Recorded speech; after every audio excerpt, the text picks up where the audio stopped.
बिस्मिल्लाहिर्रहमानिर्रहीम। अब्बा के मरने के बाद हमारे हालात ही बदल गए। हम पर पैसों की बारिश होने लगी। हालांकि अम्मा माजूर थी। जब भी अम्मा का बिस्तर झाड़ती तो नीचे ढेरों पैसे पड़े होते। तब अम्मा कहती, जिसका कोई नहीं होता उसका अल्लाह होता है।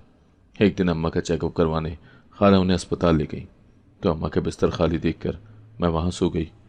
कुछ ही देर गुजरी थी कि पांव तले से जमीन निकल गई जब अब्बा की मौत जैसे वक्त की दीवार को गिरा गई। एक लम्हे में सब कुछ बिखर गया। उनका चेहरा, उनकी आवाज, उनके जूतों की आहट, सब एक झटके में गायब हो गया। घर में सिर्फ सन्नाटा रह गया और अम्मा, वो तो जैसे पत्थर हो गई। दिन रात एक ही जगह लेटी रहती, ना आंखों में आंसू, ना होठों पर शिकवा। मुझे ऐसा लगा जैसे उनका दिल धड़कना भूल गया हो। पहले दिनों में कुछ रिश्तेदार आए, मातम हुआ, खाने पीने का ख्याल रखा गया। फिर सब वापस अपने अपने घरों को चले गए। अम्मा के बिस्तर और मैं रह गए, और वो कमरा जहां हर चीज अब्बा की मौजूदगी के बगैर बेमायनी हो चुकी थी। पुप्पो का आना अचानक था, हमने इत्तला भी नहीं दी थी, मगर वो आ गई। रमीज को साथ लाई। रमीज जो कभी कभार अब्बा के साथ आया करता था, मगर अब कुछ और ही लगता था। वो मेरे कमरे में ना आता, मुझसे नजर भी ना मिलाता। बस किचन, सहन या अम्मा के कमरे में खामोशी से आता जाता। पुप्पो अम्मा के पास बैठ जाती, उनके हाथ सहलाती, उनके बाल बनाती और बार बार कहती, भाभी, अल्लाह सब बेहतर करेगा, हम है ना, तुम अकेली थोड़ी हो। मैं कमरे के एक कोने में बैठी रहती, सुनती रहती और अम्मा के चेहरे पर नजर रखती। उनकी आंखें हमेशा कुछ ढूंढती रहती, जैसे वक्त में कुछ गुम गया हो। वो मुझे देखती, हल्की सी जुम्बिश होती, मगर कुछ कहती नहीं। एक रोज मैंने उनके हाथ थामे और कहा, अम्मा, आप मुझे छोड़कर मत जाना। उन्होंने मेरी उंगलियां मजबूती से पकड़ ली, जैसे ये वादा करना चाहती हूँ कि वो कहीं नहीं जा रही। पप्पू ने मेरा हाथ छुआ। बेटा, तुम बहुत बहादुर हो। अब्बा की जगह तुम्हें संभालना है अपनी अम्मा को। मैंने खामोशी से सर हिला दिया, मगर अंदर एक शोर मचा हुआ था। रात के वक्त सब कुछ और ज्यादा सुन हो जाता। अम्मा के कमरे की छत, पंखे की आवाज, दीवार पर लटकी अब्बा की तस्वीर, सब एक बोझ बन जाते। एक रात मेरी आंख खुली तो रमीज सहन में चुपचाप खड़ा आसमान देख रहा था। मैं दरवाजे के पीछे से उसे देखती रही। वो कुछ बोल नहीं रहा था, जैसे किसी सोच में गुम हो। अचानक उसने गर्दन घुमाई और मेरी तरफ देखा। मैं फौरन पीछे हट गई। दिल की धड़कन तेज हो गई। अगली सुबह वो नाश्ते की मेज पर भी खामोश बैठा रहा। पप्पू ने कहा, रमीज, तुम्हें यहाँ का माहौल समझने में वक्त लगेगा, मैं जानती हूँ, मगर हम यहाँ अपने लोगों के साथ हैं। उसने बस गर्दन हिलाई। कुछ दिन गुजरे। अम्मा ने थोड़ा थोड़ा बोलना शुरू किया, मगर आवाज मध्यम थी। वो बार बार एक ही जुमला दोहराती, लिफाफा मत खोलना। मैं हैरान रहती कि वो किस लिफाफे की बात करती हैं। उनके बिस्तर के नीचे कुछ खास नहीं था, मैंने देखा था, मगर उनकी निगाहें बार बार वहीं जाती थी, जैसे वहां कुछ छुपा हो। अगले दिन स्कूल से वापसी पर दरवाज़ा खोलते ही मुझे कुछ बदला बदला लगा। अम्मा जाग रही थी और उनके तकिए के नीचे कोई चीज़ नजर आ रही थी। मैंने जल्दी से वो कपड़ा हटाया। एक कागज़ का टुकड़ा था, मुड़ा हुआ मगर साफ। जब मैंने अम्मा की तरफ देखा, वो नज़रें चुरा गई। मैंने दबे लफ्ज़ों में पूछा, ये क्या है अम्मा? उन्होंने बहुत धीरे से कहा, बस मत पूछो अम्मा, मैं बड़ी हो गई हूँ। बड़ी नहीं हुई, बस संभल गई हो। उन्होंने एक हल्की सी मुस्कुराहट दी जो पल भर में गायब हो गई। फुप्पो दोपहर में आई, कुछ कागजात लिए। रमीज उनके पीछे खामोशी से आया। मैंने जल्दी से वो कागज दोबारा तकिए के नीचे रख दिए। अम्मा ने मेरा हाथ दबाकर जैसे मुझे चुप रहने का इशारा दिया। रात को जब सब सो गए, मैंने तकिए के नीचे हाथ डालकर वो कागज निकालना चाहा, मगर अम्मा जाग रही थी। उन्होंने आहिस्तगी से मेरे हाथ पर हाथ रखा और सर हिलाया, नहीं, अभी नहीं। मैं सारी रात जागती रही। छत के पंखे की आवाज, अब्बा की तस्वीर और अम्मा की खामोशी मुझे चैन न लेने देती। सुबह हुई तो रमीज सहन में पानी डाल रहा था। मैंने कहा, कब तक रहोगे यहाँ? वो ठिठक कर बोला, जब तक जरूरत हो। तुम्हें एतराज है? मैंने कुछ नहीं कहा, सिर्फ कमरे में वापस आ गई। फुप्पो सुबह सवेरे जाग जाती, आटा गूंदती, चाय चढ़ाती, अम्मा को गर्म पानी से हाथ धुलवाती। उनकी हर हरकत में जैसे एक फर्ज था, और वो फर्ज निभाने आई थी। मैं खामोशी से उनके पीछे पीछे रहती, देखती कि उनके चेहरे पर कोई थकन नहीं, बस एक मुसलसल मसरूफियत थी। बेटा, दही खत्म हो गया है, बाजार से ले आओगी? उन्होंने एक दिन पूछा। जी फुप्पो। एक दोपहर अम्मा सो रही थी। मैंने उनके बिस्तर की चादर बदली। बिस्तर के कोने में हाथ पड़ा तो कोई चीज़ महसूस हुई। कपड़ा उठाया तो नीचे लिफाफा था, पुराना मगर भारी। खोला तो अंदर नोट भरे थे। मैं साकत रह गई। फौरन पीछे से अम्मा की आवाज़ आई, जो अब तक सो रही थी। मत पूछो अम्मा, ये पैसे कहाँ से आए? उन्होंने हाथ जोड़कर कहा। बेटा बस छोड़ दो। मैंने वो लिफाफा वापस रख दिया, मगर जहन में एक भंवर चलने लगा। ये पैसे कौन रखता है, कब रखता है और क्यों? क्या पप्पू को पता है या रमीज को जानता है? मैंने उस दिन चुप रहने का फैसला किया, मगर अगले चंद दिनों में ये राज मेरे गिर्द लपटने लगा। 2 दिन बाद मैं किचन में बर्तन धो रही थी। रमीज अंदर आया, मुझे नज़रअंदाज करके फ्रिज से पानी निकाला। तुम हर वक्त खामोश क्यों रहते हो? मैंने पूछा। क्योंकि कुछ बोलने का फायदा नहीं, वो बोला और चला गया। रात को जब सब सो गए, मैं दबे कदम अम्मा के कमरे में गई। वो जाग रही थी। मैंने पूछा, क्या कोई आता है रात को? उन्होंने नजरें फेर ली, कुछ न कहा। अम्मा आप मुझे कुछ क्यों नहीं बताती? मैं भी तो आपकी बेटी हूँ। उन्होंने मेरे सर पर हाथ रखा और सिर्फ इतना कहा, सब वक्त पर खुलेगा सबरीना, अभी नहीं। अगली सुबह पप्पू अम्मा को दवा दे रही थी। मैंने कमरे में दाखिल होकर बेसाख्ता पूछा, पप्पू आपको पता है ये लिफाफे कहाँ से आते हैं? वो लम्हा भर को रुकी, फिर बोली, बेटा कुछ सवालों के जवाब ना लो तो बेहतर है। ये रब के फैसले होते हैं, हमें कबूल करने चाहिए। उस रात मैंने तय किया कि जागूंगी। अम्मा के कमरे के पास ज़मीन पर चादर बिछा कर लेट गई। रात आहिस्ता आहिस्ता गुजर रही थी, मगर कोई चाप नहीं हुई। छत से हल्की हल्की आवाज़ें आती रहीं, जैसे कुछ चुपके से चल रहा हो। सुबह हुई तो मैं थकी हरी आंखें रगड़ती उठी। तब देखा रमीज बरामदे में बैठा सिगरेट पी रहा था। तुम रात को कहाँ थे? उसने चौंक कर मेरी तरफ देखा। तुम्हें क्यों फिक्र है? उसका ये लहजा काटदार था, जैसे वो मेरे हर सवाल को आना पढ़ लेता हो। 2 दिन बाद अम्मा को हल्का बुखार हो गया। पप्पू ने उनका खास ख्याल रखा, सारा दिन उनके पास रही। शाम को जब सफाई कर रही थी तो एक और लिफाफा मिला, उसी जगह बिस्तर के नीचे। मैंने तेजी से उठाकर अलमारी के पीछे छुपा दिया। अम्मा ने मुझे देखा, कुछ कहना चाहा, मगर होंठ कपकपाने लगे। नहीं अम्मा, अब मैं चुप नहीं रहूंगी। मैंने वो लिफाफा रात को खोला और नोट गिनने शुरू किए। कुल 25,000 रुपये थे। साथ एक पर्ची थी जिस पर लिखा था, बस इतना ही मुमकिन है फिलहाल। ये किसका खत था? कौन था जो ये पैसे दे रहा था? और ये फिलहाल क्या मतलब रखता है? मैं ये सब पप्पू से पूछना चाहती थी, मगर खुद को रोके रखा। अगले दिन जब रमीज अम्मा के कमरे से बाहर निकला तो उसके हाथ में कोई चीज़ थी। वो जल्दी से साइन के कोने की तरफ गया और वहाँ कुछ दफन करने लगा। मैंने ये सब छत से देखा। जैसे ही वो अंदर आया, मैं उस कोने की तरफ गई और ज़मीन खोदने लगी। एक प्लास्टिक की थैली निकली जिसमें एक और लिफाफा था, मगर ये खाली था। अब बात वाज़ेह होने लगी थी। कोई आता था, पैसे रखता था और रमीज उसे छुपा रहा था। अम्मा की खामोशी, फुप्पो की एहतियात और रमीज का रवैया सब किसी राज की तरफ इशारा कर रहा था। रात को मैंने अम्मा से आखिरी बार पूछा, क्या मैं मुसीबत में हूँ अम्मा? वो बोली, नहीं, बस मेरी पेशानी पर हाथ रखकर इतना कहा, महफूज रहना, सब बर्दाश्त करना, जैसे मैंने किया। उनकी आंखों में एक जंग थी जो लफ्ज़ों में बयान नहीं हो सकती थी, और मैं एक नन्ही सी लड़की इस जंग के मैदान में बेखबर कदम रख चुकी थी। उस रात मैं मामूल से पहले बिस्तर पर लेट गई, मगर नींद आंखों से कोसों दूर थी। अम्मा के कमरे के बाहर रखी लकड़ी की पुरानी सी कुर्सी हल्की सी चरचराहट करती थी, जैसे किसी का वजन बर्दाश्त कर रही हो। पंखा चल रहा था, मगर माहौल में एक अजीब सी घुटन फैल चुकी थी। मैं चुपचाप दरवाजे की तरफ देखती रही। दिल जैसे किसी अनदेखे खतरे को महसूस कर रहा था। रात के किसी पहर अचानक आहट सुनाई दी, दबे कदमों की चाप। मैंने चादर मुंह तक खींच ली, मगर तजस्सुस ने आंखें बंद न होने दी। धीरे से उठकर खिड़की के पर्दे के पीछे से झांका तो एक साया अम्मा के कमरे की तरफ बढ़ रहा था।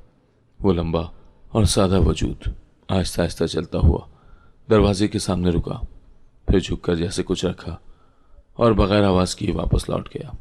मैं सुन हो गई, दिल तेजी से धड़कने लगा। मैंने अम्मा की तरफ देखा। वो जाग रही थी, लेकिन हल्की सी जुम्बिश भी ना की। उनके चेहरे पर एक अजीब सुकून था, जैसे वो इस साय को पहचानती हो। न डर न हैरत, बस एक खामोश कबूलियत। अगली सुबह मैंने अम्मा के कमरे में जाकर इधर उधर देखा। दरवाजे के पास एक छोटा सा लिफाफा पड़ा था जो अंदर से खाली था। मैंने अम्मा की तरफ देखा। उन्होंने सर झुका लिया। मैं कुछ बोलने ही वाली थी कि पप्पू आ गई। क्या ढूंढ रही हो सबरीना? कुछ नहीं, बस सफाई करते करते लिफाफा मिल गया। रहने दो, अम्मा की चीज़ें हैं, उन्हें खुद संभालने दो। उनकी आंखों में नरमी थी, मगर अल्फाज में हदबंदी। उस दिन के बाद मैंने कई रातें जाग कर गुजारी, और ये चाप अब मामूल बन गई थी। हर रात को आता, कुछ रखता और चला जाता, लेकिन अम्मा जागती रहती, जैसे वो किसी का इंतज़ार कर रही हूँ। मैंने कभी उसे वाज़ेह तौर पर देखा नहीं, बस वो साया, वो खामोशी और चलने की हल्की चाप रह जाती। एक दिन मैंने पप्पू से बात करने की ठानी। पप्पू, रात को कोई आता है क्या? उन्होंने मामूल के बरक्स सख्त लहजे में कहा। बेटा, हर चीज़ पर सवाल नहीं किया जाता, कुछ बातें वक्त पर छोड़ दो। लेकिन मैं डर गई। उन्होंने नरमी से मेरा सर सहलाया। बेटा, अल्लाह है ना, तुम्हें कुछ नहीं होगा। उस दिन रमीज़ घर देर से आया। मैंने दरवाज़ा खोला, वो बगैर कुछ कहे अंदर चला आया। मैंने उसके पीछे से आवाज़ दी, रमीज़, क्या तुम कुछ जानते हो उस साए के बारे में? वो रुका, पलटा नहीं, बस कहा, सायों का पीछा ना करो वरना खुद साया बन जाओगी। उसकी बात मेरे दिल में तीर की तरह लगी। मैंने सोचा शायद वो भी जानता है, या शायद वही है, या कम से कम वो जानने वालों में से है। रात को मैंने बिस्तर सहन में बिछाया। हवा थमी हुई थी, जैसे दरख्त भी साकत खड़े थे। घड़ी की सुइयां आगे बढ़ रही थी और मैं मुंतजिर थी। आखिरकार वही साया उभरा। मैं दुबक कर एक सुतून के पीछे छुप गई। वो साया अम्मा के कमरे तक गया, रुक कर कुछ झुका, फिर पलटने लगा। मैंने हिम्मत करके एक छोटा पत्थर उछाला। वो चौंक कर रुक गया, फिर तेजी से दौड़कर गेट से बाहर निकल गया। मैंने दौड़कर अम्मा के दरवाज़ा खोला। वो बिस्तर पर थी, आंखें बंद मगर होंठ हिल रहे थे, जैसे किसी दुआ के अल्फाज दोहरा रही हूँ। अम्मा, वो कौन है? उन्होंने आंखें खोली, एक ठंडी सांस दी। मत पूछो सबरीना, वो सिर्फ देने आता है, लेने नहीं। अगले दिन मैंने वो लिफाफा खोला जो दरवाजे के पास था। इस बार उसमें पैसे नहीं, बल्कि एक तस्वीरी किट थी। उसमें अम्मा, अब्बा और एक अजनबी मर्द खड़े थे, मेरे लिए अनजान, मगर अम्मा के चेहरे पर मुस्कुराहट वाज़ेह थी। ये कौन है अम्मा? उन्होंने तस्वीर को देखा, कुछ लम्हे के लिए आंखें नम हो गई, फिर बोली, एक पुराना साथी जो वादा निभा रहा है। उस वक्त पहली बार मैंने अम्मा को हल्की सी लरसती आवाज़ में बोलते हुए सुना। उनकी बात में दर्द भी था और शुक्र भी। रमीज़ का वजूद घर में हमेशा किसी बोझ की तरह महसूस होता था। वो रोज़ाना मेरे आसपास होता, मगर बातचीत बराए नाम। वो जब भी मुझे देखता, उसकी आंखों में कुचली हुई चुभन होती, जैसे उसे मेरी मौजूदगी एक रुकावट लगती है। एक दिन मैं अम्मा को दवा दे रही थी। रमीज़ कमरे में आया। उसकी नज़रें सीधी अम्मा पर थीं, मगर आवाज़ मुझ तक पहुंची। ये घर हमारा है या इनका? पुप्पो, जो हमेशा नरम अंदाज में बात करती, इस बार खामोश हो गई। फिर धीरे से बोली, ये सब खानदान है, चुप रहो रमीज़। तुम्हें पता है तुम्हारे चचा ने क्या वसीयत की थी? रमीज़ ने जैसे दांत भींच लिए और बगैर कुछ कहे कमरे से बाहर चला गया। मेरे दिल में एक सर्द लहर दौड़ गई। मैंने अम्मा की तरफ देखा। वो छत को घूर रही थी, उनकी आंखें बुझी हुई थी, जैसे बरसों से कोई जवाब वहां छुपा हुआ हो। उस दिन के बाद मुझे लगा जैसे रमीज़ की खामोशी अब अंदर ही अंदर जहर बन चुकी थी। वो मुझे नज़रअंदाज करने की हद से गुजर चुका था। अब जैसे मेरा वजूद उसकी बर्दाश्त से बाहर हो रहा था। एक बार मैं सहन में पौधों को पानी दे रही थी। वो आया और बोला, ये सब क्यों कर रही हो? कुछ बदलने वाला नहीं। मैंने पलट कर कहा, बदलेगा अगर वक्त बदलेगा। वक्त तुम्हारे हाथ में नहीं है सबरीना। लिफाफे अब वक्त पर आने लगे थे, हर हफ्ते में एक। हर बार उन्हें चुपके से निकालती, पैसे गिनती, और फिर वही सवाल मेरे जहन में गूंजता, क्यों, कौन, कब? अम्मा हर बार एक ही जवाब देती, बस आने दो, सवाल न करो। फिर एक दिन लिफाफे के साथ एक कागज़ भी मिला, जिस पर सिर्फ 2 लफ्ज़ थे, वादा निभाया। उस रात अम्मा बहुत कमज़ोर लग रही थी, उनकी सांसें बेतरतीब थी। मैंने उनके माथे पर हाथ रखा तो पसीना था, मगर बुखार नहीं। आंखों से आंसू निकल रहे थे। मैंने पूछा, क्या हुआ अम्मा? उन्होंने सर हिलाया, जैसे कुछ कहना चाह रही हूँ, मगर ज़बान उनका साथ नहीं दे रही थी। सिर्फ आंखों से बहते आंसू, जैसे बरसों का कोई बोझ धीरे धीरे बह रहा हो। मैंने पानी का गिलास दिया। वो 2 घूंट पीकर रुक गई, फिर नजरें छत पर जमा दी।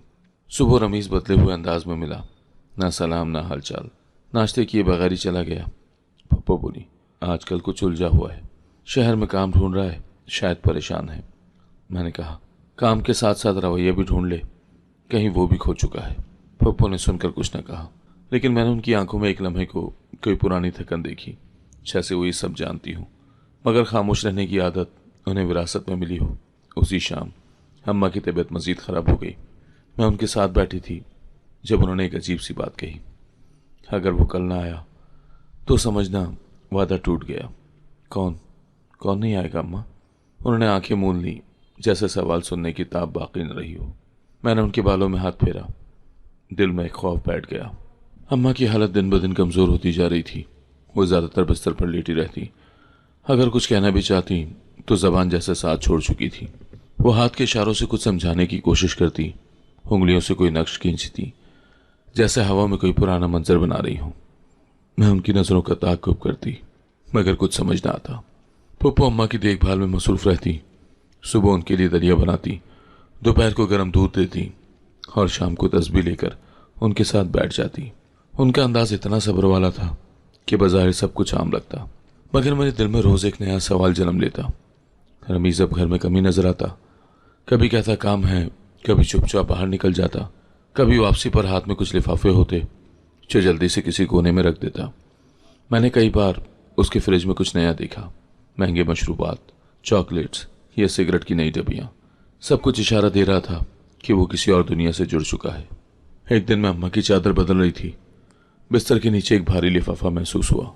निकाला तो उसमें पिछले लिफाफों से कहीं ज़्यादा पैसे थे। मैंने गिनती शुरू की। तकरीबन 50,000 रुपये थे। इस बार कोई नोट, कोई पर्ची नहीं थी, बस एक मामूली सा कागज़ जिस पर लिखा था आखिरी। दिल धड़कने लगा। क्या ये किसी मुआहदे का अंजाम था कि अब कोई और मोड़ आने वाला है? मैं फ़ौरन पप्पू के पास गई, लिफाफा उनके सामने रखा और बोली, ये किसका है? पप्पू ने एक गहरी सांस ली, जैसे पहले ही जानती हूँ। फिर आहिस्ता से बोली, बेटा, किसी फरिश्ते का वसीला होगा, सवाल ना किया करो। पप्पू, आप तो सच का हिस्सा है ना, कम से कम मुझे बता दें ये सिलसिला कब ख़त्म होगा। उन्होंने मेरे सर पर हाथ रखा और आंखें बंद कर ली, जैसे कुछ छुपाने की आदत उनके अंदर पैवस्त हो चुकी हो। उस रात अम्मा बहुत बेचैन थी। वो बार बार बिस्तर पर करवटें बदलती रहीं, हाथों से कुछ इशारे करती रहीं। मैंने करीब जाकर पूछा, क्या चाहिए आपको? उन्होंने उंगली से बाईं तरफ इशारा किया, जैसे दराज या संदूक की तरफ। मैंने दराज खोली। कुछ दवाएं, पुराने कागज़ और एक लकड़ी का छोटा सा डब्बा था। मैंने वो निकाला। अम्मा ने इस बात में सर हिलाया। खोलूं अम्मा? उन्होंने हाँ में सर हिलाया, जैसे आंखों से इल्तिजा की हो। डब्बा खोला तो अंदर एक पुरानी अंगूठी थी, मर्दाना, सादी सी, और एक कागज़ पर लिखा था, अगर कुछ हो जाए तो इसे वापस देना। मैंने अम्मा को देखा, उनकी आंखों में नमी थी। किसको देना है अम्मा? वो कुछ कहने लगी, मगर सिर्फ होंठ हिले, आवाज़ न निकल सकी। अगले दिन जब रमीज़ आया, मैंने उसका चेहरा गौर से देखा। वो खासा उलझा हुआ था और शायद गुस्से में भी। मैंने पूछा, आजकल कहाँ होते हो ज़्यादा वक्त? उसने तेज़ लहजे में जवाब दिया, जहाँ होना चाहिए। तुम्हें हर बात जानने की ज़रूरत नहीं है सबरीना। मुझे इस घर की हर बात जानने का हक है। हक? तुम्हें कौन सा हक मिला है? मैं उसका अंदाज बर्दाश्त न कर सकी, वहाँ से हट गई। मगर दिल में रमीज़ के अल्फाज तीर बनकर पैवस्त हो गए। वहाँ से हट गई, मगर दिल में रमीज़ के अल्फाज तीर बनकर पैवस्त हो गए। उस शाम मैंने पप्पू को सहन में बैठे पाया। उनके चेहरे पर थकन थी। मैंने पूछा, पप्पू, आप वाकई कुछ नहीं जानती? यह सब कुछ जानकर छुपा रही हैं? उन्होंने मेरी तरफ देखा, फिर नज़रें चुरा ली। बाज़ बोझ लफ्ज़ों से नहीं, वक्त से उतरते हैं। रात को मैं अम्मा के पास सोई। आधी रात को मेरी आँख खुली तो अम्मा बैठने की कोशिश कर रही थी। मैंने सहारा दिया। उन्होंने कमज़ोर उंगली से दरवाजे की तरफ इशारा किया। क्या कोई आएगा अम्मा? उनकी आंखों में उम्मीद थी और वही पुरानी नमी। मैंने दरवाज़ा खोला। बाहर सन्नाटा था, कोई भी न था, सिर्फ हवा चल रही थी। अगली सुबह अम्मा बेहोश थी। मैंने डॉक्टर को बुलाया। पप्पू ने उनके करीब बैठकर दुआएं पढ़ना शुरू की। रमीज़ को फ़ोन किया। वो एक लफ्ज़ बोले बगैर आया, दरवाजे के पास खड़ा रहा और फिर वापस चला गया। डॉक्टर ने कहा, इन्हें जहनी सदमा है और इनका जिस्म साथ नहीं दे रहा। जो कहना चाहती हैं शायद दिल में दबा रही हैं। दिल में बस एक ही जुमला गूंजता रहा जो अम्मा ने कभी कहा था, वादा टूटा तो सब टूटेगा। और अब लगता था वो लम्हा बहुत करीब आ चुका है। मैं काफ़ी दिनों से जाग रही थी, लेकिन उस रात कुछ और ही था। आंखों में नींद थी, मगर दिल में बेचैनी। कमरे की खिड़की से बाहर नज़र पड़ी तो रमीज़ सहन में खड़ा था। उसके सामने एक अजनबी मर्द था जिसकी पुश्त मेरी तरफ थी। दोनों आहिस्ता आहिस्ता बात कर रहे थे। रमीज़ के हाथ में वही पुराना भूरा लिफाफा था जो कई बार अम्मा के बिस्तर से मिल चुका था। मेरी सांसें रुक गईं। मैंने झुककर मज़ीद सुनने की कोशिश की, मगर आवाज़ मध्यम थी। अजनबी ने लिफाफा लिया और सहन की दीवार फलांग कर चला गया। रमीज़ चलने में वहीं खड़ा रहा, फिर सर उठाकर आसमान को देखा, जैसे कुछ तय कर चुका हो। फिर अंदर चला गया। मैंने सारी रात अम्मा के बिस्तर के पास बैठकर गुजारी। उनकी सांसें बहुत धीमी थी, जैसे कोई चिराग बुझने के करीब हो। आंखें बंद, चेहरा बेहद जर्द और होंठ खुश्क। मैंने कई बार उनका हाथ दबाया, मगर उनके जिस्म में अब वो हरारत बाकी ही नहीं रही थी। सुबह पुप्पो मेरे कमरे में आई। उनके चेहरे पर तशवीश थी। सबरीना, हमें अम्मा को अस्पताल ले जाना होगा। मैं भी चलूँगी। नहीं बेटा, तुम घर पर रहो, वहाँ बहुत भीड़ हो जाएगी, हम संभाल लेंगे। मैंने इनकार में सर हिलाया। मैं अपनी माँ को इस हाल में अकेला नहीं छोड़ सकती। उस वक्त रमीज़ भी अंदर आया। उसने मेरी तरफ सख्त नज़रों से देखा। यहाँ क्या करेगी, वहाँ क्या करोगी, सिर्फ रुकावट बनोगी। तुम आराम करो, हम सब संभाल लेंगे। मैंने अम्मा की तरफ देखा। वो कुछ कहना चाह रही थी, मगर ज़बान साथ नहीं दे रही थी। उनकी आंखों में नमी थी, जैसे वो खुद भी मुझसे कुछ कहना चाह रही हूँ। मैं उनके करीब गई, कान उनके लबों के पास रखा, मगर सिर्फ सांसों की लर्जिश महसूस हुई। पुप्पो ने अम्मा को चादर में लपेटा। रमीज़ ने आगे बढ़कर उन्हें सहारा दिया। एक रिक्शा गेट पर खड़ा था, जिसमें वो दोनों अम्मा को ले गए। मैं दरवाजे के पास खड़ी थी और बस उनके जाते हुए कदमों को देखती रही। दरवाज़ा बंद हुआ। घर में एक खामोशी छा गई, जैसे दीवारें भी अफसोस करने लगीं। दोपहर तक मैं दरवाजे के करीब बैठी रही, मगर कोई खबर न आई। मैंने कई बार फ़ोन करने की कोशिश की, मगर रमीज़ का नंबर बंद मिला। पुप्पो का नंबर मिला, मगर उन्होंने फ़ोन नहीं उठाया। कुछ तो गलत था। दिल बेकरार हो रहा था। मैंने अम्मा के कमरे में जाकर हर कोने को देखा। बिस्तर की चादर अभी तक उनकी खुशबू से महक रही थी। तकिए के नीचे हाथ डाला तो वहाँ एक और लिफाफा था। ये निस्बतन नया था और इसमें सिर्फ एक कागज़ था, जिस पर लिखा था, अब वक्त करीब है। जो वादा था वो तोड़ दिया गया। ये अल्फाज मेरे दिल पर एक वार थे। वादा तोड़ने वाला कौन था? रमीज़, पप्पू या वो अजनबी? मैंने घर का हर कमरा छान मारा। रमीज़ के कमरे में दाखिल हुई तो हैरत का एक और झटका लगा। उसकी अलमारी में कई और लिफाफे तरतीब से रखे थे, जिन पर मुख्तलिफ तारीखें लिखी थी। कुछ पर पहुंचाया गया, कुछ पर वापस मिला, और एक पर लिखा था आखिरी मरहला। मैंने एक लिफाफा खोला। अंदर पैसों के साथ एक रसीद थी, किसी दवासाज कंपनी की। दूसरे लिफाफे में किसी डॉक्टर का पर्चा था, जिस पर अम्मा का नाम दर्ज था। मुझे लगा जैसे अम्मा का इलाज किसी और जरिए से हो रहा था और हम सब अंधेरे में थे। उसी लम्हे फ़ोन बजा। पुप्पो की कॉल आई। सबरीना, अम्मा को आईसीयू में शिफ्ट कर दिया है। डॉक्टर ने कहा है कि हालत नाजुक है, तुम दुआ करो। मैं आना चाहती हूँ। अभी ना आओ, डॉक्टर ने ज़्यादा लोगों को आने से मना किया है। उनकी आवाज़ में घबराहट थी, या शायद बेचैनी, मैं समझ नहीं पाई। सिर्फ इतना कहा, मुझे अम्मा से एक बार बात करनी है। अभी मुमकिन नहीं, वो होश में नहीं है। फ़ोन बंद हो गया और मैं वापस उसी अधूरे उदास घर में तन्हा रह गई। दिल में एक ही बात गूंज रही थी, जैसे सब कुछ तयशुदा हो। उसी रात मैंने फैसला किया कि किसी के यहाँ आने पर नज़र रखूंगी। सहन में बैठ गई और दरवाजे पर नज़रें गाड़ दी। आधी रात तक कुछ नहीं हुआ। फिर अचानक एक सियाह साए ने गेट के बाहर से झांका। मैंने तेज़ी से उठकर दरवाज़ा खोला। बाहर कोई नहीं था। मैं सड़क पर गई। हर तरफ सन्नाटा था। जब वापस आई तो सहन की कुर्सी पर एक नया लिफाफा रखा था। उस पर कुछ नहीं लिखा था, सिर्फ अंदर एक तस्वीर थी, अम्मा की, और उस तस्वीर के पीछे लिखा था, अगर तुम सच जानना चाहती हो तो तैयारी रखो, सच का साया बहुत लंबा होता है। मेरे हाथ कांपने लगे। उस लम्हे मुझे पहली बार अंदाज़ा हुआ कि मैं सिर्फ तन्हा नहीं बल्कि ख़तरे में भी हूँ। घर सच में खाली लगने लगा था। अम्मा की गैर मौजूदगी सिर्फ एक फ़र्द का ना होना नहीं थी, वो गोया दीवारों से, दरवाज़ों से, किचन की खुशबू से, हत्ता कि हवा के बहाव से भी रुखसत हो चुकी थी। मैंने उनके बिस्तर पर जाकर लेटने का फ़ैसला किया। शायद उनकी महक कुछ सहारा दे, शायद दिल को यकीन आए कि वो वापस आएंगी। तकिए में अब भी उनके बालों की महक थी। आंखें बंद की तो ऐसा लगा जैसे वो बराबर लेटी हैं, जैसे अभी पलट कर कहेंगी, उठ जा सबरीना, मदरसा नहीं जाना। लेकिन कुछ न हुआ। खामोशी ने हर सांस को दबा लिया था। नींद आंखों से कोसों दूर थी और जहन सवालों के दायरे में कैद। अचानक बिस्तर के नीचे से कोई सख्त चीज़ महसूस हुई। मैंने हाथ नीचे डाला तो कुछ लकड़ी जैसा लगा। धड़कन तेज हो गई। बिस्तर को सकाया तो नीचे एक पुरानी लकड़ी की तख्ती नजर आई, जो बज़ाहिर फर्श का हिस्सा लगती थी, मगर हल्की से हिल रही थी। मैंने जल्दी से एक पुराना छुरीनुमा औजार लिया और एहतियात से तख्ती को खोलने लगी। तख्ती निकलते ही नीचे एक गड्ढा सा जाहिर हुआ। अंधेरा था, मगर अंदर कुछ रखे होने की झलक मिल रही थी। दिल जैसे हलक में आ चुका था, हाथ थर थर कांप रहे थे। मैंने अंदर हाथ डाला और पहली चीज निकाली, एक पुराना लकड़ी का संदूक। मेरी उंगलियां संदूक के किनारों से लिपटी थीं, जैसे मैं उसे सिर्फ खोल नहीं रही थी, बल्कि बरसों से दबी हुई हकीकत निकालने जा रही थी। जब ढक्कन हटा तो सामने वही पुराना लकड़ी का संदूक था, जो हर जंग आलूद राज का बोझ अपने अंदर समेटे पड़ा था। अंदर सब कुछ तरतीब से रखा गया था। करारे नोटों की गड्ढे, तस्वीरें, एक लिफाफा और कुछ पुरानी दस्तावेजात। लिफाफा खोलते ही अम्मा के हाथ से लिखी तहरीर सामने आई। अगर तुम ये पढ़ रही हो तो मतलब मुझे धोखे से ले जाया गया है।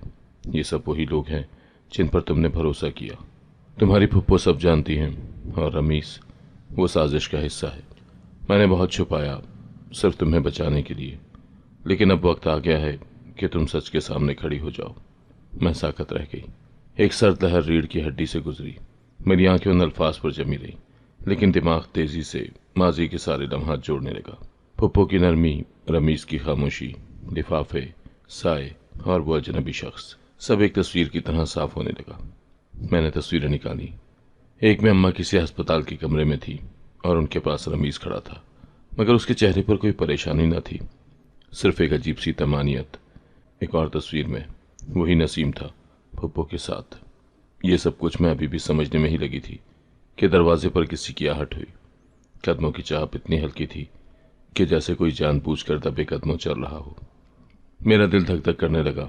मैंने फौरन सारा सामान समेटा और संदूक दोबारा बंद करके तख्ती पर रख दी। अभी मैं अलमारी की तरफ लपकी ही थी कि दरवाज़ा एक झटके से खुला। मैं पीछे हटी, भागने लगी, लेकिन किसी ने मेरे मुंह पर सख्ती से कपड़ा रख दिया। एक तेज सी बू आई और अगले ही लम्हे अंधेरा छा गया। जब होश आया तो मेरे इर्द गिर्द मुकम्मल सन्नाटा था। आंख खोली तो पता चला मैं एक छोटे से गंदे और नम कमरे में कैद थी। दीवारें सीलन ज़दा थीं, एक छोटा सा बल्ब झूल रहा था और दरवाजे के बाहर किसी के कदमों की चाप थी। दरवाज़ा चरचरा कर खुला और रमीज अंदर आया। उसके चेहरे पर नफरत लिखी थी। तुमने सब कुछ जान लिया सबरीना, तुमने वो देख लिया जो तुम्हें नहीं देखना चाहिए था। क्यों? तुमने ये सब क्यों किया? मेरी आवाज़ कमज़ोर ज़रूर थी, मगर सवाल में हिम्मत थी। क्योंकि ये सब तुम्हारा नहीं था। ये जायदाद, ये नाम, ये हक, ये सब मेरे अब्बा का था, मगर तुम्हारे अब्बा ने सब छीन लिया और अब वक्त था कि वापस दिया जाए। अम्मा का क्या कसूर था? तुमने उनके साथ धोखा किया। उन्होंने तुम्हें बचाने के लिए सब कुछ बर्दाश्त किया, मगर तुम जान गई। अब तुम भी खामोश रहोगी हमेशा के लिए। मैंने खुद को आज़ाद करवाने की कोशिश की, मगर हाथ पीछे बंधे हुए थे। रमीज ने दरवाज़ा बंद किया और बाहर चला गया। कमरे की खामोशी में मेरी सांसें गूंजने लगी। मैंने दीवार से टेक लगाकर सोचना शुरू किया, मैं कब से कैद हूँ? बाहर क्या हो रहा होगा? वसीम अंकल, वो कहाँ होंगे? क्या अम्मा अभी जिंदा हैं? वक्त का अंदाज़ा नहीं हो रहा था। सिर्फ दिन और रात, बदलते बल्ब की रोशनी से फ़र्क समझ आता था। 2 दिन बाद दरवाज़ा फिर खुला। रमीज ने खाना रखा और बोला, तुम्हें यहाँ कोई नहीं ढूंढेगा, सब तुम्हें भाग जाने वाली समझेंगे, और अगर कोई आया भी तो तुम्हारे खिलाफ ही बोलेगा। तुम कितने नीचे गिर चुके हो रमीज। तुमने मुझे, अम्मा को और अपने आप को भी बेच दिया। उसने मेरी तरफ गुस्से से देखा। मैंने सिर्फ वही लिया जो मेरा था। उस रात मैंने दीवार पर कील से हाथ रगड़ रगड़ कर रस्सी को खोलने की कोशिश की। हाथ जख्मी हो गए, मगर हिम्मत नहीं टूटी। बिलाखिर अगली सुबह मैंने एक तरफ की रस्सी ढीली कर ली। दरवाजे के करीब जाकर मैंने अपनी ताकत जमा की। रमीज जैसे ही अगली बार खाने का बर्तन अंदर रखने आया, मैंने उसके हाथ पर जोर से धक्का दिया। वो संभल न सका और मैं दरवाजे से बाहर भागी, मगर बाहर गली नहीं थी, एक और बंद कमरा था। इस बार वहां फुप्पो खड़ी थी। कहा था ना सवाल न करो। सबरीना, सवाल औरत को बगावत की राह पर ले जाते हैं। आपको शर्म आनी चाहिए, आप अम्मा की बहन कहलाती हैं। मैं चीखी। फुप्पो ने सर्द लहजे में कहा, मोहब्बत ने कुछ नहीं दिया, अब वक्त है विरासत लेने का और तुम उसमें रुकावट हो। उस लम्हे मुझे अंदाजा हुआ ये सिर्फ रमीज की नफरत नहीं थी, ये एक औरत का बरसों पुराना हसद था जो अब साजिश बन चुका था। मैंने कमरे के शीशे में खुद को देखा, जख्मी, कमज़ोर, मगर आंखों में आग थी, और मैं जानती थी कि अभी ये जंग खत्म नहीं हुई। अभी वो सब बाकी था जो मैंने अम्मा से, अब्बा से और खुद से वादा किया था। जब मेरी आंख खुली तो बदबू ने पहले सांस का रास्ता रोका। सामने टूटी दीवार, जमीन पर गंदगी और छत से टपकता पानी। मैं एक कोठड़ी में थी, बंद, जख्मी और तन्हा। जिसम अकड़ा हुआ था। शायद कई दिन गुजर चुके थे। रोशनी सिर्फ एक सुराख से आ रही थी, जिससे न दिन का पता चलता था न रात का। दरवाजे के पीछे रमीज की आवाज गूंजी, यही तुम्हारी औकात है? विरासत मांगती हो, सवाल करती हो। औरत होकर जबान खोली। मैं खामोश रही, न जवाब दे सकी न चीख सकी। मेरी आंखें सब कुछ कह चुकी थी, लेकिन आवाज जैसे गले में कैद थी। उन दिनों में न वक्त का हिसाब रहा, न दिन रात की पहचान, सिर्फ खामोशी, भूख और तन्हाई। जब खाने के लिए कुछ आता तो बस सूखा रोटी का टुकड़ा या ठंडा पानी। मैं दीवार के साथ लगकर बैठती और बस सोचती रहती। अम्मा का चेहरा, अब्बा का खत, वो संदूक, वो तस्वीरें, सब जहन में चक्कर काटते। कभी कभी किसी की चाप सुनाई देती और दरवाज़ा हिलता, लेकिन दरवाज़ा खुलता नहीं था। एक रात दरवाजे के पास बैठकर मैंने सिर्फ इतना सोचा, अगर आज जिंदा बच गई तो सब कुछ वापस लेकर रहूंगी। चंद दिन के बाद रमीज आया, दरवाज़ा खोला और सीधा आंखों में देखकर बोला, बस खत्म हो गया तुम्हारा खेल। अब कोई नहीं है तुम्हारे लिए। तुम्हारी अम्मा मर चुकी हैं और तुम्हारा नाम भी। तुम चाहो तो जा सकती हो। क्या? मैंने कांपती आवाज में कहा। हाँ जाओ, वापस जाकर देखो कौन पहचानता है तुम्हें, कौन है जो दरवाज़ा खोलेगा तुम्हारे लिए। उसने मुझे एक पोसीदा चादर थमाई और दरवाजे के बाहर छोड़ दिया। मैं लड़खड़ाते कदमों से बाहर निकली। सर पर दुपट्टा न था, जिस्म कमज़ोर और दिल खाली। रास्ते भर मुझे लोग घूरते रहे, जैसे मैं किसी और ही दुनिया की मखलूक हूँ। गांव पहुंचकर मैं सीधा अपने घर की तरफ गई। दरवाजे पर दस्तक दी। फुप्पो बाहर आई, मुझे देखकर ठिठकी, फिर सर्द आवाज में बोली, चली गई थी ना, आप क्या लेने आई हो? मैं अपनी माँ के पास जाना चाहती हूँ। वो मर चुकी है तुम्हारी वजह से, और अब तुम यहाँ की नहीं रही। जाओ, चली जाओ। दरवाज़ा जोर से बंद हो गया। मैं गली में खड़ी रह गई। आसपास कुछ औरतें थी जो आपस में सरगोशियाँ कर रही थीं। ये वही लड़की है ना जिसका चर्चा था? हाँ, भाग गई थी। क्या इज्जत रह गई इसकी। मेरे पांव सुन हो चुके थे, जबान बंद और अंदर एक तूफान। मैं अपने ही गांव में अजनबी हो चुकी थी। वो लोग जिनके सामने मैं बचपन में खेली, वही अब नजरें चुरा रहे थे। मैं अम्मा की कब्र पर जाना चाहती थी, मगर किसी ने न रास्ता बताया न इजाज़त दी। मैं एक पुराने खंडर नुमा हुजरे में जाकर बैठ गई। रात ढलने लगी। आसमान पर बादल थे, हवा में नमी और मेरे अंदर एक खालीपन। मैंने पहली बार बेआवाज रोना शुरू किया। उसी लम्हे दरवाजे पर आहट हुई। मैं चौंक कर उठ बैठी। एक साय ने अंदर कदम रखा, वही अजनबी जो पहले भी लिफाफा देकर गया था। तुम? मेरी आवाज कांप रही थी। अब तुम जानने के काबिल हो चुकी हो। उसने एक लिफाफा मेरी तरफ बढ़ाया। ये क्या है? तुम्हारे बाप का आखिरी पैगाम, जो उन्होंने मेरे पास अमानत रखवाया था। तुम्हें उस वक्त देना था जब तुमसे सब कुछ छिन चुका हो। मैंने कांपते हाथों से लिफाफा खोला।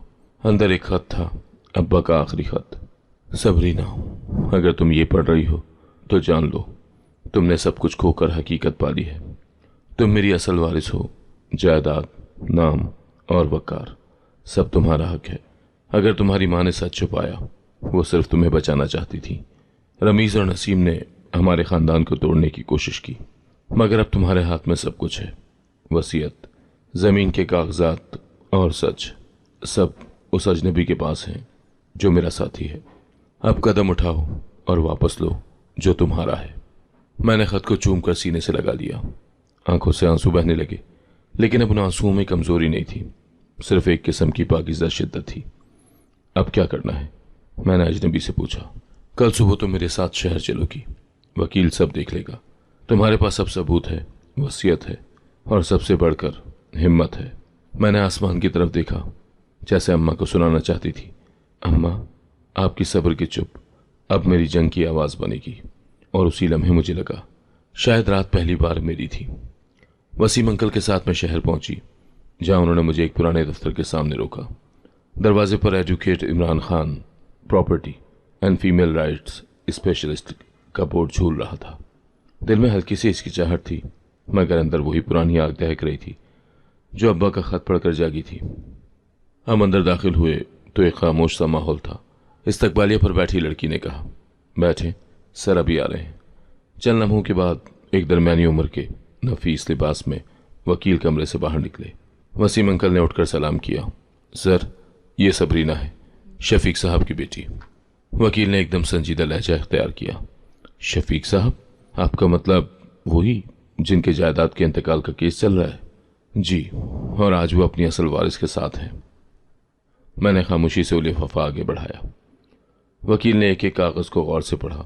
वसीयतनामा, जमीन के कागजात, तस्वीरें और सबसे आखिर में वो खत जिसमें अम्मा के साथ की गई ज्यादती और रमीज की साजिश की वजाहत थी। ये बहुत मजबूत केस है। अगर ये सब असल हैं तो हम उन्हें सीधा अदालत में बुला सकते हैं। मैंने पहली बार मजबूत लहजे में कहा, मुझे सिर्फ अपनी जायदाद नहीं, अपनी माँ की इज्जत, अपने नाम की सच्चाई और उन तमाम खामोश आंखों का हिसाब चाहिए जिन्होंने मुझे गांव में तमाशा बनाया। वकील ने सर हिलाया। हम ये केस लड़ेंगे और पूरे तरीके से। उसके बाद हम कचहरी के दफ्तर गए जहां तमाम कागजात जमा कराए। वसीम अंकल ने भी गवाही दी कि लिफाफा वही पहुंचाते रहे और ये सब शफीक साहब की हिदायत पर किया गया। मैंने कभी कुछ न पूछा, सिर्फ ये जानना था कि जो कर रहा हूं वो एक बेटी के लिए है जो हकदार है। वसीम ने कहा। मैंने उनकी तरफ देखा। उनकी आंखों में वफादारी और शर्मिंदगी दोनों थी। अंकल, आपने मुझे बचाया, बस अब साथ ना छोड़ना। अगले दिन अदालती कार्रवाई का आगाज हुआ। इब्तिदाई नोटिस फुप्पो और रमीज को भेजे गए। वकील ने मुझे समझाया, अब हर कदम कानून के दायरे में होगा, चाहे जितना भी वक्त लगे। मैंने गांव में क़याम ना करने का फैसला किया। शहर में एक सस्ते होटल में ठहरी जहां दिन में वकील के दफ्तर आती और शाम को पुरानी दस्तावेजात की तरतीब करती। हर दिन एक जंग की तरह था, मगर मैं जान चुकी थी कि अब यह खामोशी नहीं चलेगी। एक हफ्ते के बाद अदालत में इब्तिदाई समाअत हुई। रमीज और पप्पू दोनों पेश नहीं हुए। उनके वकील ने तारीख बढ़वाने की दरखास्त की, मगर जज ने कहा, यह केस हसास नौयत का है, मजीद ताखिर नहीं हो सकती। मुद्दई के पास इब्तिदाई सबूत मौजूद है। अगली तारीख पर फरीकैन की मौजूदगी लाजिम है। अदालत से वापसी पर मैंने अम्मा की कब्र पर जाने की ख्वाहिश की। वसीम अंकल मुझे कब्रिस्तान ले गए। मैंने कब्र पर बैठकर खामोशी से अब्बा का खत पढ़ा और कहा, अम्मा, मैं आपके लिए आपकी खामोशी के बदले आवाज़ बन गई हूं। अब कोई आपकी कुर्बानी को नज़रअंदाज नहीं करेगा। वो रात होटल में कमरे की खिड़की से आसमान देखते हुए गुजारी। अब मैं वो लड़की नहीं थी जो छत से साए देखकर डरती थी। अब मैं उन सायों को बेनकाब करने के लिए कमर कस चुकी थी। कुछ दिन के बाद फुप्पो और रमीज अदालत में पेश हुए। रमीज ने नजरें मुझसे नहीं मिलाई। फुप्पो की आंखों में वो नरमी भी नहीं थी जो कभी झूठी सही मगर मौजूद थी। अदालत को अपना बयान दीजिए सबरीना साहिबा। जज के अल्फाज पर मैंने खड़े होकर सारी हकीकत सुनाई, लिफाफों से लेकर क़ैद तक, खत से लेकर वसीयत तक। अदालत में मुकम्मल खामोशी थी। सिर्फ मेरी आवाज़ गूंज रही थी और मेरे अल्फाज जो बरसों की बेआवाजियां तोड़ रहे थे। रमीज ने एक लम्हे को कुछ बोलने की कोशिश की, मगर वकील ने उसे रोका। पप्पू ने अदालत में बयान दिया, हमें नहीं मालूम था कि शफीक ने वसीयत बदल दी है। हमें लगा वो सब कुछ रमीज के नाम कर चुके हैं। वकील ने सवाल किया, आपने सबरीना को इस जायदाद का हिस्सेदार माना था? पप्पू ने खामोशी इख्तियार की। अदालत ने अगली समाअत में फैसला सुनाने का इंदिया दिया। मैं जानती थी अब खेल बदल रहा है। सच ने कमर कस ली थी और अब कुछ भी हो जाए मैं पीछे हटने वाली नहीं थी। अदालत में फैसला सुनाने वाला दिन सर्द और सन्नाटे से भरा था। जज ने तमाम बयानात, सबूत और वसीयत का जायजा लेने के बाद कहा, यह अदालत इस नतीजे पर पहुंचती है कि सबरीना शफीक जायज़ वारिस है। रमीज और उनकी वालिदा ने मुनज़्ज़म साजिश के जरिए न सिर्फ जायदाद पर कब्जे की कोशिश की बल्कि मुद्दइया के खिलाफ मुजरिमाना इक़दामात किए। अदालत रमीज को अगवा, ज़बरदस्ती निकाह और तशद्दुद के जुर्म में सज़ावार ठहराती है और फहमीदा बीबी को धोखादही, वसीयत छुपाने और इरादतन नुकसान पहुंचाने के जुर्म में जिम्मेदार ठहराती है। कमरे अदालत में सन्नाटा छा गया। मेरी सांस गहरी थी मगर अब भारी नहीं। वकील ने मेरे कंधे पर हाथ रखकर कहा, मुबारक हो, तुमने सच को जीता है। फुप्पो मेरे करीब आई, हाथ जोड़कर बोली, बेटी माफ़ कर दो, मैंने सब तुम्हारे अब्बा के साए से छीना था। मैंने नहीं सोचा था कि तुम इस कदर हिम्मत वाली निकलोगी। मैंने उनकी तरफ देखा, चेहरा झुका हुआ था और आंखों में शिकस्त। फुप्पो, माफ़ करना आसान होता अगर आपने सिर्फ मेरे साथ किया होता। आपने अम्मा को तोड़ा था, उनकी सांसें छीनी थी। रमीज एक कोने में खड़ा था, नजरें झुकी हुई। वो आहिस्ता से बोला, मैंने तुम्हें खो दिया सबरीना, अब जा रहा हूं, हमेशा के लिए। मैं खामोश रही, न शाबाश दी न इल्ज़ाम दिया कि कुछ रिश्ते जवाब के मुस्तहिक नहीं होते। अदालत से बाहर निकली तो सूरज निकला हुआ था। ज़मीन मेरे कदमों तले मजबूत लगी, आसमान साफ, और मेरे अंदर पहली बार सुकून था। जीत मुकम्मल हो चुकी थी। अदालत के फैसले के बाद रमीज़ ने बार बार फ़ोन किया, पैगाम भेजे, यहाँ तक कि मेरे दरवाजे तक आ गया। आंखों में नदामत, लहजा नरम, मगर मेरे दिल में वो जगह नहीं बची थी। सबरीना, मैं सच में तुमसे मोहब्बत करने लगा हूँ, वो बोला। मैंने उसे देखा और साफ कहा, मोहब्बत का दावा काफ़ी नहीं होता, कीमत चुकानी पड़ती है। जो कहो करूँगा, एक शर्त पर माफ़ करूँगी, तलाक दो। वो एक लम्हे को चौंक गया, जैसे ऐसा मुतालबा सुनने की उम्मीद ही ना हो। ये मोहब्बत है? वो आहिस्ता से बोला। मैंने जवाब दिया, औरत मोहब्बत से पहले इज्जत मांगती है रमीज़। तुमने जो किया वो मोहब्बत नहीं, इख्तियार था, और अब मैं किसी के इख्तियार में नहीं रहना चाहती। रमीज़ खामोश रहा। कुछ लम्हे के बाद उसने कलम निकाला, तलाकनामे पर दस्तखत किए और बोला, अब शायद तुम्हें सुकून मिल जाए। मुझे तो सज़ा मिली, देर से ही सही। कुछ दिन बाद खबर मिली कि पप्पो की बहू भी उन्हें छोड़ गई। अब वो दोनों एक वीरान हवेली में तन्हा रहते हैं। वो हवेली जो मेरी माँ की सांसों से आबाद थी, अब उनकी खामोशी का मातम बन चुकी थी। मैंने वो घर बेच दिया, पैसे एक फलाही इदारे को दिए जहाँ औरतों को पनाह मिलती है, वो औरतें जिन्हें अपनी कहानी सुनाने का मौका ही नहीं मिलता। मैं अपने बेटे को गोद में लिए अम्मा की तस्वीर के सामने खड़ी थी। अम्मा, आपने जिस खामोश जंग में अपनी सारी जिंदगी काट दी, आज उस जंग की फतह आपके हाथ में है। ये फ़कत मेरी जीत नहीं, ये आपकी कुर्बानी का सिला है। तस्वीर में अम्मा की आंखें जैसे कुछ कह रही थी, और मुझे लगा अब वाकई सब खत्म हुआ, राज खत्म और सुकून शुरू। अगर आपको आज की कहानी पसंद आई है तो वीडियो को जरूर लाइक कीजिएगा और अपने दोस्तों के साथ भी शेयर कीजिएगा। और हाँ, अगर आपने अभी तक हमारा चैनल सब्सक्राइब नहीं किया तो जरूर सब्सक्राइब करें। मिलते हैं कल एक नई और दिलचस्प कहानी के साथ। अल्लाह हाफिज।